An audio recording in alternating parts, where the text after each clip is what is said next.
வணக்கம். தமிழகத்தினுடைய மிகப்பெரிய ஜனநாயக திருவிழா நேற்றைக்கு நடந்து முடிஞ்சிருச்சு. வாக்குப்பதிவு எல்லாமே முடிஞ்சிருச்சு.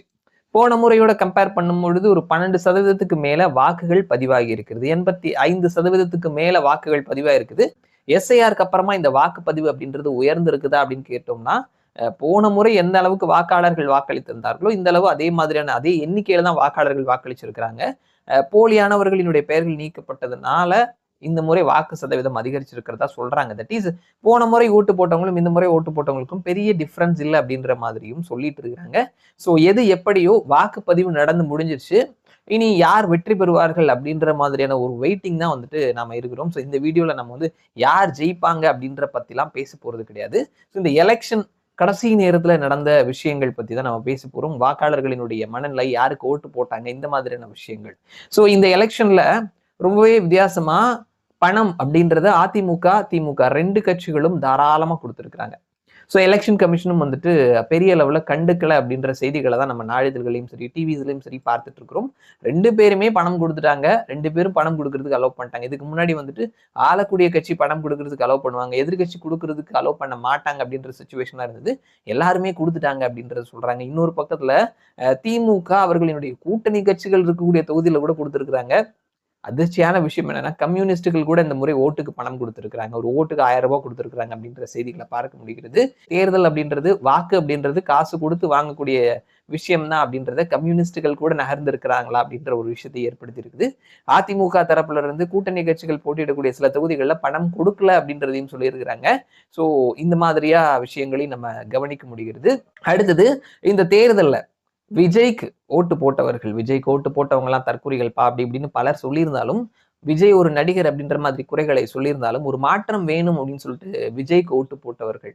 ஸோ அவர்களினுடைய அந்த முடிவு அப்படின்றதெல்லாம் வந்துட்டு வரவேற்க தகுந்த ஒரு விஷயமா தான் இருக்குது. விஜய்க்கு ஓட்டு போட்ட ஓட்டுக்கள் அப்படின்றது மாற்றம் வேணும்.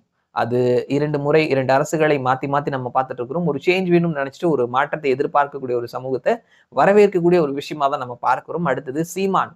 சீமானுக்கும் கூட வந்து சீமானுக்கான வாக்குகள் அப்படின்றது முதல் தலைமுறை வாக்காளர்கள் தான். 30 வயசுக்கு உள்ள இருக்கிறவங்க தான் சீமானுக்கு ஓட்டு போடுவாங்க அப்படின்ற ஒரு நிலைமை இவ்வளோ காலம் வரைக்கும் இருந்தது. ஸோ எலெக்ஷனுக்கு முந்தின நாள் என்னுடைய ஃபேமிலியிலே பேசும்பொழுது நாங்க வந்துட்டு சீமானுக்கு ஓட்டு போட போறோம் அப்படின்னு சொன்னாங்க. ஏங்க சீமானுக்கு ஓட்டு போடுறேன்னு சொல்றீங்களே, 1% தானங்க அவருடைய வாக்கு வரும் அப்படின்ற மாதிரி கணிப்புகள் சொல்றாங்க. அப்படின்னு சொல்லும்பொழுது, இல்ல இல்ல நாங்க சீமானுக்கு தான் ஓட்டு போடுறோம் அப்படின்ற மாதிரி சொன்னாங்க. ஸோ இந்த மாதிரி ஜெயிப்பாரோ ஜெயிக்க மாட்டாரோ, அவருடைய அந்த ஸ்பீச், அவருடைய ஐடியாலஜி, அவர் சொல்லக்கூடிய விஷயங்கள் பிடிச்சிருக்குது அப்படின்னு சொல்லிட்டு ஓட்டு போடுற அந்த கேட்டகரி மக்களும் வரவேற்க தகுந்த மக்களா தான் நான் பார்க்கிறேன். அண்ட் அடுத்தது பரம்பரையா நாங்க திமுகக்கு தான் ஓட்டு போட்டுட்டு இருக்கிறோம். பரம்பரையா நாங்க அதிமுகக்கு தான் ஓட்டு போட்டுட்டு இருக்கிறோம். நான் ஹிந்து அதனால இந்த கட்சிக்கு தான் பரம்பரையா ஓட்டு போட்டுட்டு இருக்கிறேன். நான் கிறிஸ்டியன் அதனால இந்த கட்சிக்கு தான் பரம்பரையா ஓட்டு போட்டுட்டு இருக்கிறேன். நான் முஸ்லீம் அதனால இந்த கட்சிக்கு தான், இந்த கூட்டணிக்கு தான் பரம்பரையா ஓட்டு போட்டுட்டு இருக்கிறேன் அப்படின்னு பெருமையா சொல்லக்கூடிய வாக்காளர்கள் எல்லாருக்குமே சமூகத்தை பத்திய எந்த அக்கறையுமே இல்லாத ஒரு ஆட்களா தான் நான் பார்க்கிறேன். ஏன்னா யார் ஆண்டாலும் பரவாயில்ல, எவ்வளோ ஒரு மோசமான கவர்மெண்ட் கொடுத்தாலும் பரவாயில்ல, என் மதம் சார்ந்து, என்னுடைய பரம்பரை சார்ந்து நாங்க இந்த கட்சிக்கு தான் ஓட்டு போடுறேன் அப்படின்னு சொல்றவங்களுக்கு இந்த நாட்டை பத்தியும், இந்த மாநிலத்தை பத்தியும், மக்களை பத்தியும், சமூகத்தை பத்தியும் எந்த அக்கறையுமே இல்லாத ஒரு குரூப்பா தான் நான் இவங்களை பார்க்கிறேன். ஸோ அப்படிதான் என்னுடைய பார்வையா இருக்குது. பர்சனலான ஒப்பீனியன். அது எந்த கட்சிக்கு ஓட்டு போட்டவங்களா இருந்தாலும் சரி, திமுக, அதிமுக, பாஜக, யாரா இருந்தாலும் சரி, இந்த பரம்பரை அப்படின்ற மாதிரி உருட்டுறவங்க, ஜாதி மதம் சார்ந்து உருட்டுறவங்க சமூகத்தை பத்திய எந்த அக்கறையும் இல்லாத கேட்டகிரியில தான் அவங்களெல்லாம் வைக்கணும். அண்ட் அடுத்தது, இந்த கவர்மெண்ட் மோசமா இருக்குது, அதனால நான் அதிமுகவுக்கு ஓட்டு போடுறேன், அதனால நான் டிவிகேவுக்கு ஓட்டு போடுறேன் அப்படின்ற கேட்டகிரியை நாம அக்செப்ட் பண்ணிக்கலாம். நான் வந்து நிரந்தரமா அதிமுகவுக்கு ஓட்டு போடுறவன் கிடையாது, நிரந்தரமா அதிமுகவுக்கு ஓட்டு போடுறவனும் கிடையாது. இந்த கவர்மெண்ட் மோசமா இருக்கிறதுனால நான் மாத்தி போடுறேன், அந்த கேட்டகிரி மக்களையும் வரவேற்கலாம். இதுல ஒரு பெரிய ஒரு விஷயம் என்ன நான் பார்க்கிறது என்ன அப்படின்னா, கிராம பகுதிகள்ல எல்லாம் வந்துட்டு பெரிய அளவுல அரசியல் பத்தின நாலேஜ் இல்லாம இருக்குது. இந்த முறை யார் காசு குடுக்குறாங்களோ அவங்களுக்கு ஆதரவா ஓட்டு போட்டுட்டு போயிடுறாங்க. இந்த ஓட்டு அப்படின்றது பணம் குடுத்து வாங்கக்கூடிய ஒரு விஷயமா இருக்குது. சீமான் மாதிரியான ஆட்களோ, அல்லது மாற்றத்தை கொண்டு வரணும்னு நினைக்கக்கூடிய ஆட்களோ, நாளைக்கு நாங்க ஆட்சியை பிடிக்கணும் அப்படின்னு நினைக்கக்கூடிய கட்சிகளோ, இந்த மாதிரியான மக்கள் கிட்ட அவேர்னஸை ஏற்படுத்த வேண்டியது முக்கியமான ஒரு விஷயமா இந்த தேர்தல்ல நான் பார்த்த விஷயமா பார்க்கிறேன். சோ இது எல்லாமே வந்துட்டு தேர்தலுக்கு ஒரு 2 நாளைக்கு முன்னாடி, தேர்தல் அன்னைக்கு அப்படின்னு சொல்லிட்டு நான் பார்த்த விஷயங்கள், கேள்விப்பட்ட விஷயங்கள், நண்பர்கள் சொன்னது, ஊடகங்கள்ல வந்த செய்திகள் அப்படின்றத தான் நான் பார்க்கிறேன்.